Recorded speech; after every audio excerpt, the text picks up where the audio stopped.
Hello friends, good morning. আমার কেকেএমএস ফ্যামিলিতে তোমাদের সবাইকে ওয়েলকাম জানাচ্ছি। আর এখন বাজে হচ্ছে 11:15 বাজে।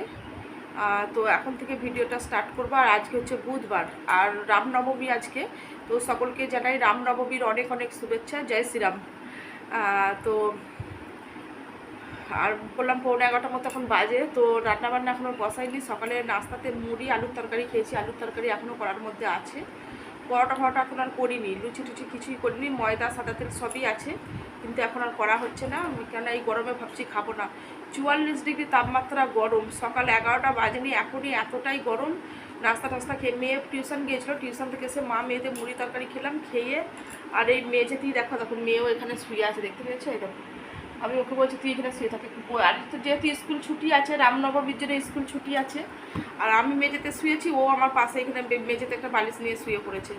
তো আবার ভাবলাম চলো রান্নাটা সকাল করে নিই। আর মেয়েকে বলছি স্নান করে নে, তুই স্নান করে নিয়ে বেডরুমটা ঠাকুরঘরটা একটু ঝাড়ু দিয়ে দিতে বলছি, দিয়ে একটু মোছামুছি করে তুই স্নানটা করে নে, নিয়ে ঠাকুরকে একটু সেবা দিয়ে দে। আর আমি রান্না বান্না করে তারপর আমি স্নান করবো, কেননা স্নান করে রান্না করতে ঢুকলে না, জানোই তো, বুঝতেই পারছো বন্ধুরা কতটা গরম, কতটা কষ্ট। আর আমাদের হাউস ওয়াইফদের তো মানে রান্নাঘরে তো ঢুকতেই হবে, তাই না? শীত গ্রীষ্ম বর্ষা যাই হোক না কেন, রান্নাঘরে আমাদেরকে ঢুকতেই হবে। তো ভাবছি রান্নাটা সেরে নিয়েই তারপরে রান্নাটা করি, স্নানটা করবো। মেয়ে যেহেতু পুজো দিয়ে দিচ্ছে, আমার অত তাড়া নেই, সন্ধ্যেবেলা আমি সন্ধ্যে দেবো। তো চলো আজকে সবজি রান্না করবো। অনেক বেশ কিছু সবজি নেওয়া হয়েছে, সবজিওয়ালা থেকে আমাদের পাশ দিয়ে যে দাদাটা যায় তার থেকে নেওয়া হয়েছে। তো আজকে অনেকগুলো সবজির আইটেম করবো। তো চলো সকাল থেকে ভিডিওটা স্টার্ট করলাম।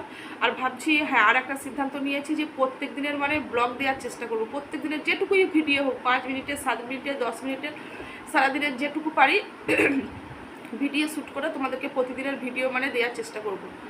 আর গলা বসে গেছে বলতে, ঠান্ডা জল খাওয়া হচ্ছে, দিন রাত্রি ফ্রিজের জল বার করে খাচ্ছি, আর গলা ভীষণ বসে যাচ্ছে যেন। আর কাশি হচ্ছে, খুব করে খালি কেসে যাচ্ছে একবার করে। মেয়ের সিরাপ আছে, কাশির সিরাপ, ভাবছি আমি ওই সিরাপটাই একটু খেয়ে নেবো, গলা খুসখুস করছে যেন। আর বিছানা এটা এরকমভাবেই এখন গোছানো আছে। আর ও ঘরেরটা যে প্রিন্সেস চাদরটা সেবারে পারলাম, তো ওটাই আছে। তো চলো কী কী সবজি নিয়েছি সবজিগুলো থেকে দেখিয়ে দিই, আর কী কী রান্না করবো। সবজিগুলো এখন আমি বসে কাটবো, আর মেয়ে ওদিকে ঘরটা ঝাড়ু দিয়ে স্নান করে নেবে, মোছাটা লাগবে। আর ডাইনিং রুমটা আমি পরে মোছা লাগাবো, খাওয়া দাওয়ার পরে আমি মোছা লাগাবো, এখন থাক। ঝাড়ু এমনি সকালে দিয়েছি, সকালবেলা গেটের সামনে যেমন জল দেওয়া হয়, ঝাড়ু দেওয়া হয়, ওটা দেওয়া হয়। তো চলো সবজিগুলো আমি এখন কাটতে বসি। মেয়ে পড়তে একবার করে এখানে শুয়ে পড়ছে মেঝেতে। আর সবজিপালা থেকে সবজি দেখো নিয়েছি কি কি। একটা আলু নিলাম এখান থেকে, মায়েরা যে আলু দিয়ে গিয়েছিলো, এখনও কিছু আলু আছে। সজনা ডাঁটা নিয়ে নিয়েছি, শুকনো নাকি ডাঁটাগুলো একটু শুকনো টাইপের হয়ে গেছে। সজনা ডাঁটা আর পটল ভাজা, মেয়ে বলছে মা পটল ভাজা করো খাবো। আর ডাঁটা করলা আলু দিয়ে বড়ি দিয়ে একটা তরকারি বানাবো। আর এখানে দেখো 2 রকমের শাক নিয়েছি। শাক বলতে 2টো কলমি শাকের আটি নিয়েছি, আর একটা পাট শাক নিয়েছি, দাঁড়াও দেখাচ্ছি। এই এই এই মানে সবজিগুলো ঢেলে দেয় ঝুড়ি ইয়েটার মধ্যে রাখি, ডেস্কিটার মধ্যে, নাহলে নিচে চুল করে থাকলে শাকে আবার চুল থাকবে। এই দেখো পাট শাক, আর 2টো হচ্ছে কলমি শাকের আটি, দেখতে পেয়েছো? কলমি শাকটা এখন বেশ ভালো লাগে ভাজা খেতে, একটু শাক ভাজা বেশ এই গরমটায় না ভালো লাগছে খেতে। শাক ভাজা, করলা, টকের ডাল টকের ডালটা আমি খুব একটা পছন্দ করি না, তো শুধু টক ভালো লাগে, ডাল ভালো লাগে, এরকম ব্যাপার। তো চলো শাকটা ভাজা করব, আর এইগুলো একটা তরকারি করব, পটলটা ভাজা হবে। মেয়ে আবার বলছে আমার ডিম সিদ্ধ করো, নয়তো ডিমের একটা ঝালও বানাও, দেখি কি করা যায়। তো চলো সবজিগুলো এখন আপাতত কাটতে চালু করি।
একবার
করে রান্না করছি আর একটু হাওয়ায় এসে বসছি, এই যে একবার করে গিয়ে খন্তি ডাকছি আর একটু করে হাওয়ায় এসে বসছি, এতটাই গরম। আর মেয়ে স্নান হয়ে গেছে, মেয়ে পুজোও দিয়ে দিয়েছে।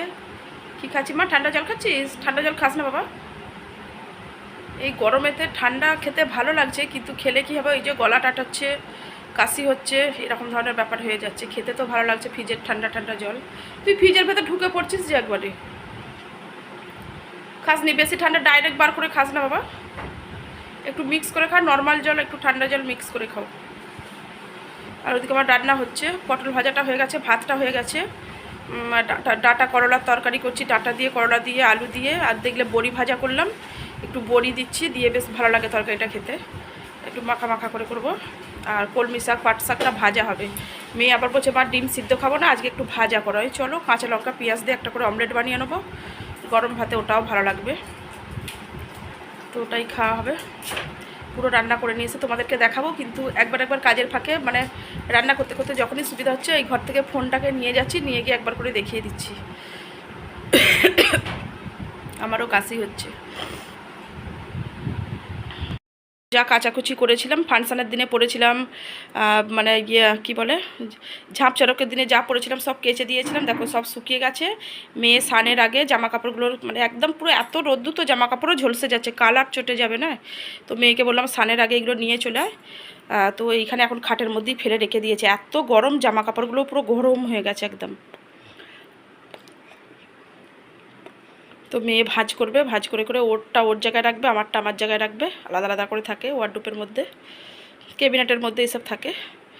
আর তো মেয়ে এই ঘরটা ঝাড়ু দিয়ে দিয়েছে, মোছাও লাগিয়ে দিয়েছে, আর এই দেখো পুজোও দিয়ে দিয়েছে, দেখতে পেয়েছো ফুল টুল দিয়ে, এই দেখো ধূপ দিয়ে দিয়েছে। এখন প্রদীপটা জ্বালে না, সন্ধ্যেবেলায় প্রদীপ জ্বালা হয়, তো পুজোও দিয়ে দিয়েছে দেখতে পাচ্ছ।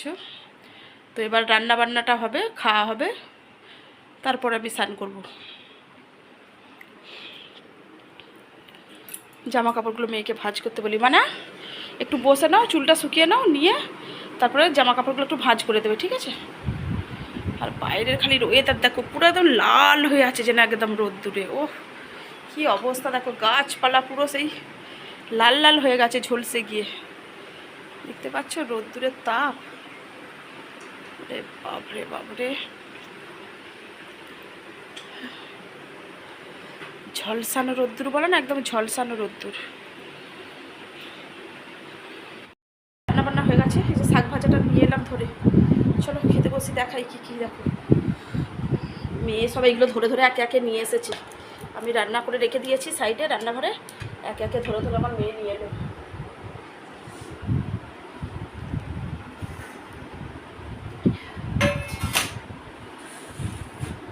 পুঁই শাক রান্না করেছিলাম, পুঁই শাক খাওয়াই হলো না, দেখো কতটা শাকের তরকারি নষ্ট, দেখছো?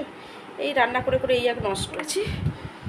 দেখিয়ে দিই একবার কী কী রান্নাবান্না করলাম, কেমন হয়েছে দেখতে, লুকটা কেমন হয়েছে, কী কী রান্নাবান্না করলাম একবার দেখিয়ে দিই, লুকটা কেমন হয়েছে। ঘেমে নিয়ে কি অবস্থা এখন সবারই, মানে একটাই মানে কথা, কি গরম, ওরে বাবারে কি অবস্থা, ওরে বাবারে ওরে বাবারে, যে বাবা বলে বাবাকে ডাকে ওঠে, সে ওই গরমেতে বাবারে বাবারে করবে। তো টেবিলে বসে খাবো না, নিচেতেই বসে পড়লাম। চলো দেখি একবার দেখিয়ে দিই তোমাদেরকে কী কী রান্না করলাম। মানে চলে জলগুলো বের কর ফ্রিজ থেকে, ঠান্ডা ঠান্ডা জল খাবো। দেখছো কি দারুণ দেখতে লাগছে শাক ভাজাটা,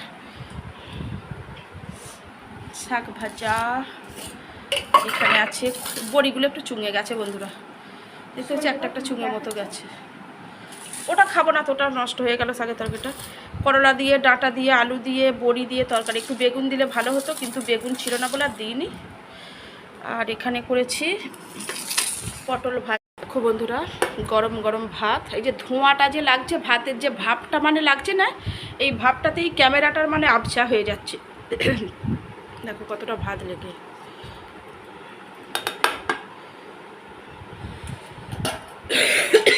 একবার কাশি হচ্ছে। ভাত, গরম গরম ডিম ভাজা, আমারটা পেঁয়াজ দিয়ে লঙ্কা দিয়ে ভাজা করেছি, আর মেয়েরটা শুধু একটু পেঁয়াজ দিয়ে ভাজা করছি। আর এটা সেই এই প্লেটটাতেই নিয়েছি, এটা মানে পটল যখন ভাজবো তার আগে একটু নুন হলুদ মাখিয়ে রেখেছিলাম সেই প্লেটটাই, তো ওটা থেকে সরিয়ে নেবো। দেখতে পেয়েছো আমারটা পেঁয়াজ দিয়ে লঙ্কা দিয়ে ভাজা, আর মেয়ের জন্য করেছি শুধু পেঁয়াজ দিয়ে ভাজা। এই যে দেখো শুধু পেঁয়াজ দিয়ে ভাজা, ও ঝাল খাবে না, কাঁচা লঙ্কা খেতে পারে না। আর কলমি শাক ভাজা, পাট শাক ভাজা, বড়ি, আলু, ডাঁটা, করলার তরকারি, পটল ভাজা, এই হচ্ছে খাবার দাবার।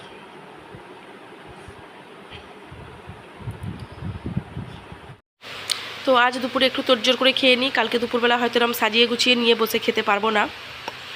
তার কারণ হচ্ছে কালকে একটা জায়গায় যাওয়ার আছে, দুপুরের দিকেই যাওয়ার আছে। তো গ্রুপ লোন নেবো একটা, মানে আগের লোন পরিশোধ হয়ে গেছে, তো একটা লোন নেবো। আর আগের লোন শোধ হয়ে যাওয়ার পরে না মানে একটু সাহসটা পেয়েছি যে চলো চালিয়ে ফেলছি। আর তোমাদের দাদাভাই এমনই একটা মানুষ, ওর ওপর মানে আমি চোখ কান বুঝে মানে ভরসা করতে পারি, নিজের থেকে বেশি ভরসা আমি ওকে করতে পারি, এই আর কি। তো চলো, মানুষটা সত্যি খেটে খুঁটে সারাটা দিন পরিশ্রম করে, মানে আমরা সত্যি বলছি বন্ধুরা, আমরা একে অপরকে ছেড়ে থাকতে পারি না, কিন্তু কি করব, সংসারটাকে ভালোবেসে সংসারের জন্য মেয়ের মুখের দিকে তাকিয়ে নিজেদের আনন্দ ফুর্তির কথা মানে আমরা ভুলেই গেছি যে সংসারটাকে সুন্দর করে গড়ে তুলতে হবে। আগেই বলেছি আমাদের মাথার উপর কেউ নেই, এমনকি একটা সুতো কিনতে গেলেও সেটা নিজের স্বামীর পয়সাতেও কিনতে হবে। অনেকের আছে এরকম, তারা শ্বশুর শাশুড়ি কিংবা দেওর ভাসুর এরকম ধরনের সংসার চালিয়ে দেয়, কিন্তু আমাদের সেরকম মানে নয়। আমাদের যেটুকু যা মানে তোমাদের দাদা ভাইয়ের টাকার উপরই মানে সবটা নির্ভর করতে হয়, ওর কাজের উপরই সবটা নির্ভর করতে হয়। যে বললাম একটা সুতো কিনতে গেলেও সেই বরের পয়সায় মানে করতে হবে। তো আমি তো পুরো house wife, totally house wife, কিছুই করতে পারি না। তো গ্রামে যে মহিলাদের যেসব লোন টোনগুলো পাওয়া যায়, এগুলো নিয়ে যদি একটু মানে অনেকটা উপকারী হয়, আমার শুধু না অনেক মহিলাদেরই এটা উপকার হয়, খুব ভালো জিনিসগুলো। তো সেই উদ্দেশ্যেই একটু তোমাদের দাদাভাইয়ের দিকে হাতটা বাড়িয়ে দিচ্ছি। চলো, ও মানুষটা এত যদি কষ্ট করতে পারে, এত কিছু ত্যাগ দিতে পারে, মানে নিজের বলে কিছুই মানে ভাবে না, সবসময় মানে কাজ নিয়ে মেতে থাকে, তো আমি ওর জন্য ওর বউ হয়ে এটুকু করতেই পারি। আর দেখো বন্ধুরা, এই হচ্ছে সেই অফিস, নতুন অফিস এটা, তো ওখানেই এসেছি। তো পরের ভিডিওতে তোমরা আরও কিছু জানতে পারবে, এখন আর কিছু বলবো না। তোমরা সকলে ভালো থেকো, ভিডিওটা দেখলে তোমাদের যদি একটুকু ভালো মনে হয় তাহলে একটা কমেন্ট